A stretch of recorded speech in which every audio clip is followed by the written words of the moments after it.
This story is inspired by Can't Hurt Me, Master Your Mind and Defy the Odds, written by David Goggins, published in 2018.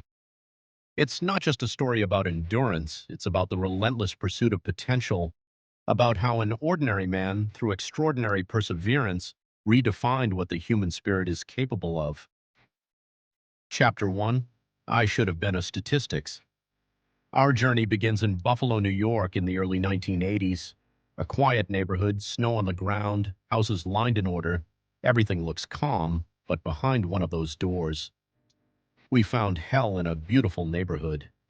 His father, Toughness, owned a local roller skating rink. David spent nights there working long hours, cleaning, helping, watching adults laugh and dance while he counted the hours until morning. He learned early that appearances can be deceiving, that strength often grows in silence. His mother, Jackie, was his first teacher of resilience. She carried the family through fear and uncertainty with quiet determination. And one day, when the moment came, she chose freedom, taking her sons on a long drive toward a new beginning. As the car moved down the highway, Buffalo faded into the distance. For the first time, David felt what hope could sound like, the hum of the road, the rhythm of change. "You have nothing and you are nothing without me," his father once said. But his mother proved that courage can rewrite any story. They started over in Brazil, Indiana, a small town, a different world. David was shy, struggled in school, and often felt invisible. Words didn't come easily. Reading was hard. But one teacher, Sister Catherine, refused to let him give up. She stayed late after class, helping him pronounce every word until he could read them on his own. Through her, David discovered the power of persistence, that discipline, not luck, defines destiny. From the time you take your first breath, you become eligible to die. You also become eligible to find your greatness. That's how his transformation began, quietly, painfully, honestly. Not through motivation, but through the decision to face difficulty head on. Challenge 1. The Inventory of Pain. In his book, Goggins gives his first challenge: write down the moments that shaped you, every hardship, every doubt, every memory that still echoes. Don't avoid them, acknowledge them, because once you face your past, it can no longer control your future. This is the origin story of a hero. The hero is you. David Goggins' story isn't about escaping hardship, it's about transforming it. He took the hardest parts of life and turned them into strength. He shouldn't have made it, but he did, and that's where his journey, and ours, truly begins. Final reflection question: what could your own struggles teach you about who you were meant to become? Before everything changed, my life was on repeat. Wake up, spray buildings, eat, sleep. I worked nights for Ecolab, walking into empty restaurants before sunrise, cleaning what others avoided.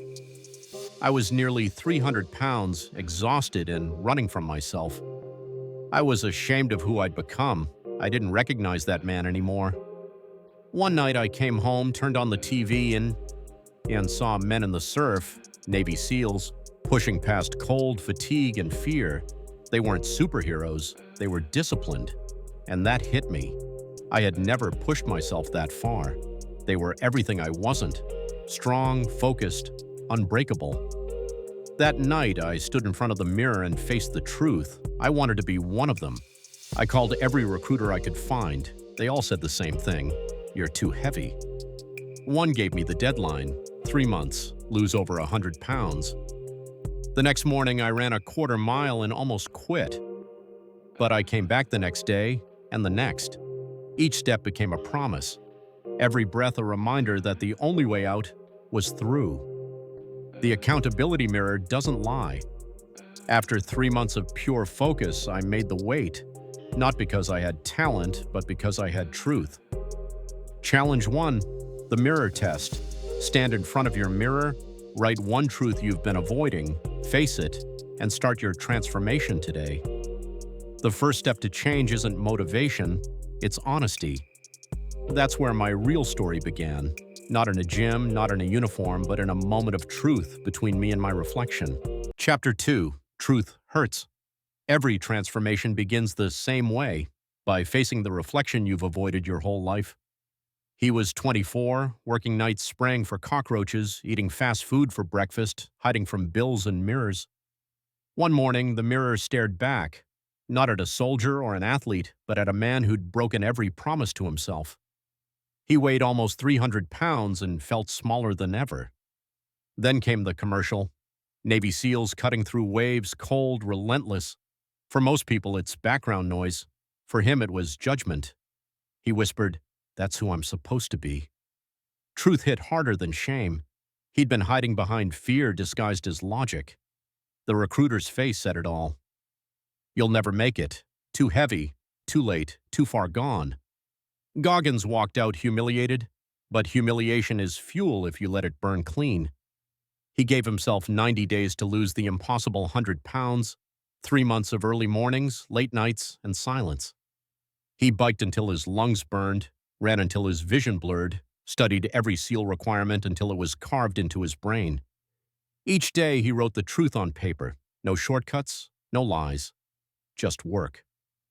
He didn't chase motivation, he built accountability. Every task a contract, every meal a decision. Pain wasn't punishment, it was proof that he was rewriting the story.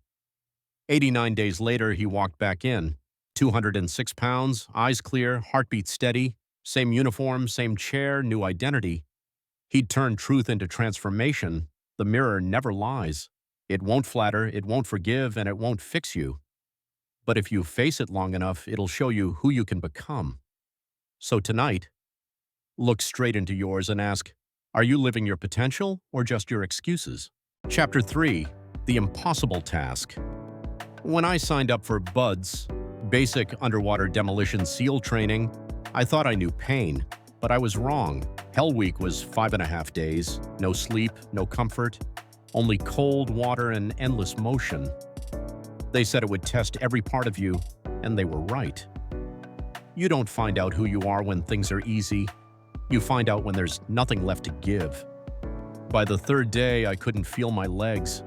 My hands were raw, my mind slipping, and then my body gave out. I failed my first attempt at BUD-S. The doctors pulled me. They said I had pneumonia. I watched the others finish Hell Week while I sat on the sidelines. It broke something inside me, but it also lit something I didn't know I had. Failure is just the beginning of understanding your real limits. When I came back, I wasn't chasing perfection anymore. I was chasing resilience. I wasn't there to prove anything to anyone, only to master my own mind. That's when I realized the truth. The human body can go far beyond what the mind believes. So I built a system, a way to train my thoughts the same way I trained my muscles. The mind is a muscle. You must train it to thrive in discomfort. I started calling it callousing the mind. Just like your hands toughen through friction, your mind strengthens through struggle. Every time I wanted to quit and didn't, I was building mental armor layer by layer. That armor is what carried me through the next Hell Week. We all have a governor, a limiter that tells us to stop, but it's lying to you. On the final night, the instructors kept us in the ocean for hours. The waves crashed. The wind cut through everything. But I stayed still. I had learned how to suffer without breaking. That was the impossible task, to find peace in the pain. The most powerful weapon is stillness under pressure. When it ended, I wasn't the same man. I didn't just finish Hell Week. I transformed, because the impossible wasn't about distance or strength. It was about seeing who you could become when comfort was gone. Callous your mind until your limits stop controlling you. True strength isn't loud, it's quiet. It's the calm that lives inside chaos, and when you find it, the impossible becomes just another challenge waiting to be conquered. The impossible task isn't about how much you can endure, it's about who you become by enduring it. When life turns to chaos, will you fight it or learn to find peace inside it? Chapter 4, Taking Souls. Hell Week wasn't made to test our muscles, it was made to test our spirit. The cold water, the lack of sleep, the endless drills, they were all meant to find your limit. But one night when everything hurt, I realized something. If I couldn't escape the suffering, I could lead through it. When you're exhausted and still keep moving, you take the soul of the moment. I wasn't the strongest. I wasn't the fastest. But when the instructors turned up the pressure, I gave more. When they expected me to slow down, I picked up my pace, and soon I saw something change, not in me, in them. Their challenge became my energy. Taking souls isn't about beating someone, it's about inspiring through endurance. All my life, people had underestimated me. They saw a quiet kid with no confidence, but every time I showed up and refused to give in, I took away the doubt, theirs and mine. That's what taking souls truly means. It's transforming challenge into strength, turning effort into something people can feel. Your mind grows stronger every time you choose effort over excuse. By the end of Hell Week, I had learned something powerful. Leadership isn't about words, it's about action when no one else wants to move. The men around me started to mirror my energy. Even the instructors began to nod in quiet respect. When you give your best when no one else will, you set the standard. Taking souls isn't about anyone else's defeat. It's about awakening your best self, the part of you that appears only when everything seems impossible. Effort is the loudest voice in any room. Challenge number 4, take souls. Find one task or challenge that feels too difficult. Face it with complete focus and give it everything you have. When you do, you'll change the energy around you, not through words, but through effort. True influence doesn't come from control, it comes from consistency. When you rise in tough times, others rise with you. That's the essence of taking souls, transforming pain into purpose. Taking souls isn't about proving others wrong, it's about proving to yourself that you're stronger than yesterday. Final reflection. Question. When pressure builds and everything feels against you, will you rise high enough to change the energy around you? Chapter 5. Armored Mind. Pain breaks most men. It built David Goggins. 30 hours into Hell Week, the ocean biting, sleep gone.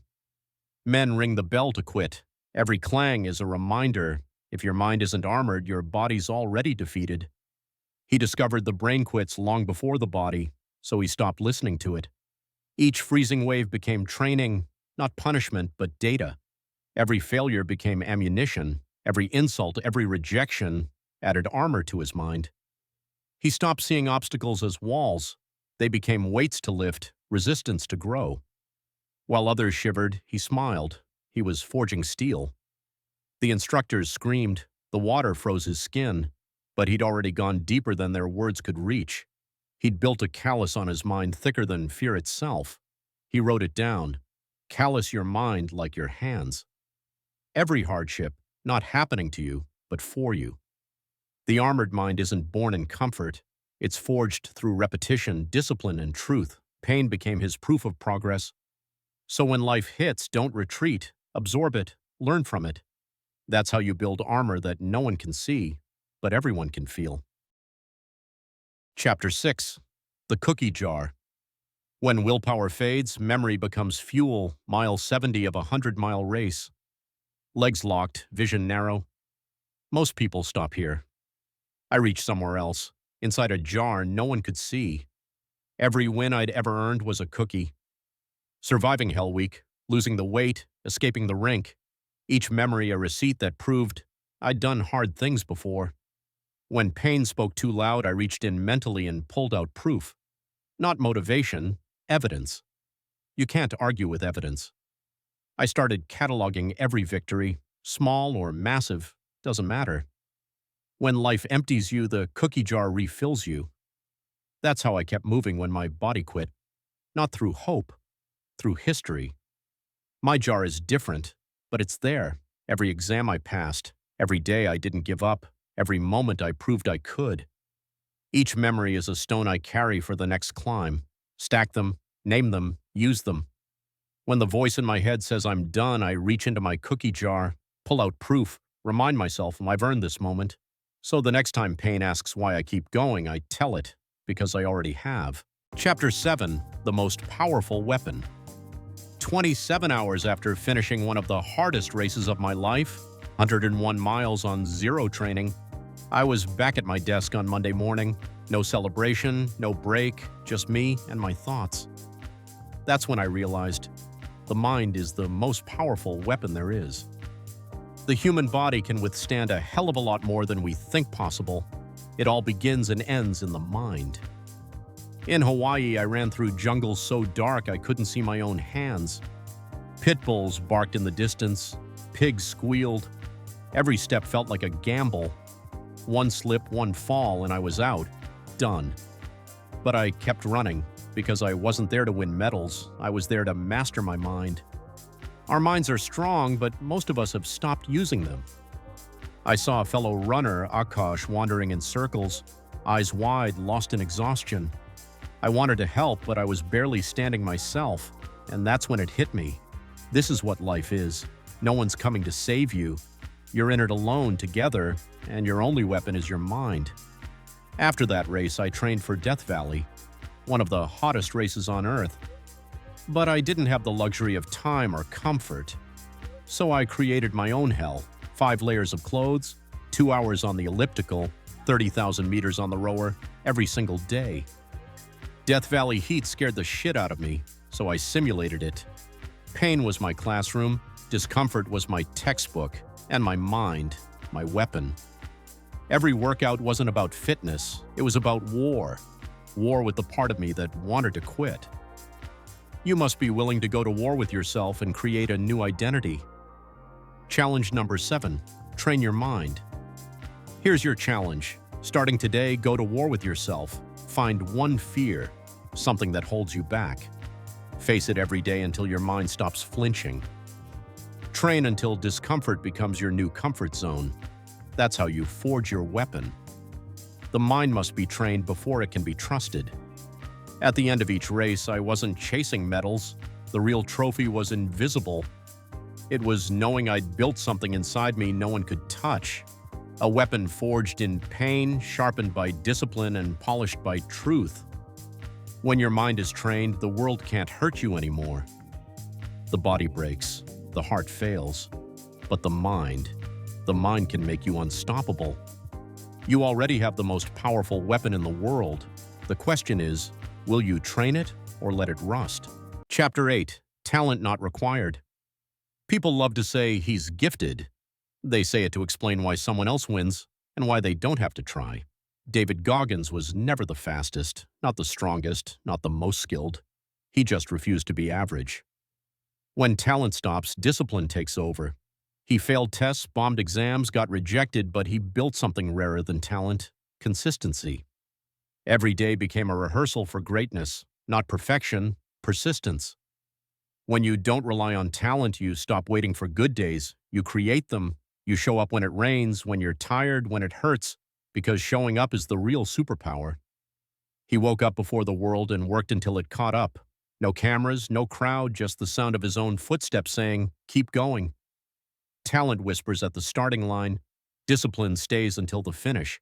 The secret isn't what you're born with, it's what you're willing to become. He wrote, "I don't stop when I'm tired. I stop when I'm done." That's not talent. That's commitment, the one skill anyone can learn. So stop searching for talent. Build toughness. Build consistency. Build proof of work. Because in the end, the world doesn't reward potential. It rewards persistence. Chapter 9. Uncommon amongst uncommon. Becoming the best isn't enough.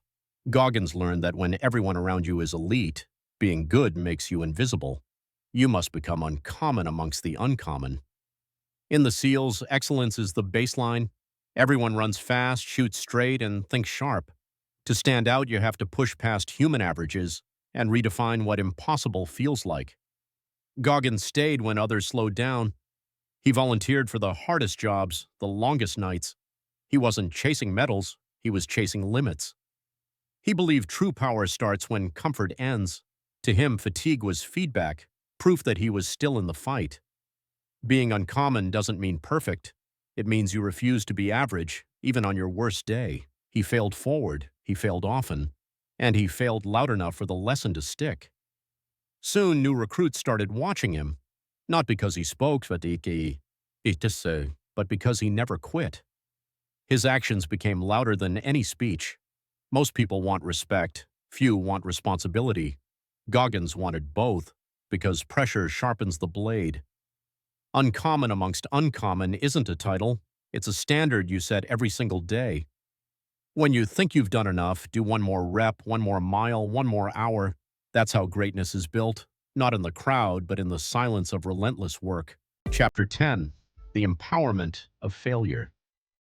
People talk about success like it's a destination, but the road there is paved with failure. Every scar, every setback, every fall, they're not signs of weakness. They're the blueprints of strength. You can't build resilience without first breaking. In 2012, I went on national TV to break the Guinness World Record for pull-ups, 4,020 in 24 hours. I failed. My hands tore open. My body seized. I couldn't even lift my arms. The world saw me fail, live. But failure didn't kill me. It introduced me to myself. I failed publicly, painfully, and completely, and I came back stronger. The doctors told me to quit. They said my tendons were shot, that my body couldn't handle it again. But I wasn't chasing records. I was chasing mastery, and mastery demands failure. So I went home, studied every rep, every mistake, every weakness, and I built a plan. Failure is feedback. It's not final unless you make it. 6 months later, I came back. No cameras, no crowd, just me and that bar. 17 hours later, I hit 4,030 pull-ups, and I didn't feel pride. I felt clarity. Because that day, failure became my greatest weapon. You fail, you learn, you rebuild. That's how you become unstoppable. Every time I failed, I learned something new, not about pull-ups, about life. Failure burns away illusion. It strips you to your core, and what's left is truth. Raw, honest, unbreakable truth. Failure is where character is born. Challenge 10. Study your failures. Here's your challenge. Write down every major failure in your life. The job you lost, the test you failed, the race you quit. Then, next to each one, write what it taught you. How did it change you? What did you do differently after it? That's your failure file. Study it. Because inside those moments, you want to forget lies the map to the person you're meant to become. You build calluses on your mind the same way you build them on your hands through resistance. I've failed more than I've succeeded, but every failure hardened my mind. Every failure gave me another weapon to fight with. And that's why I say, failure isn't weakness, it's power. If you're afraid to fail, you're afraid to grow. The empowerment of failure isn't about losing, it's about refusing to stay down, because failure only ends you if you stop learning from it. Final reflection question. When the world sees you fail, will you hide from it or use it to become someone no one saw coming? This is the final chapter 11 of Can't Hurt Me, What If? A question so simple it can change a life. Because regret isn't measured in time, it's measured in potential never used. What if you're still living at half speed? What if you've never found out what your ceiling feels like because you've never hit it? He looked back at his life, abuse, failure, fear, and realized every scar was a lesson. Every impossible task was a mirror saying, keep going. He wrote 2 words across a blank page, what if? What if I can run further? What if I can learn faster? What if I can become someone I've never met before? He stopped asking for permission to grow. He started building proof. The proof wasn't a medal. It was his reflection in the mirror, finally unrecognizable from the man he used to be. He had become his own benchmark. No competition, no comparison, just a standard, be better than yesterday. Someday you'll meet the version of you that never gave up, and you'll know that's who you were supposed to be all along. So here's the final challenge. Tonight, look in the mirror and ask yourself out loud, what if I gave everything? Not tomorrow, now, then go prove the answer. All the best from David Goggins. Thanks for watching. If you like the summarized version of ebook, click the like and notification bell icon and subscribe to my channel for such wonderful videos.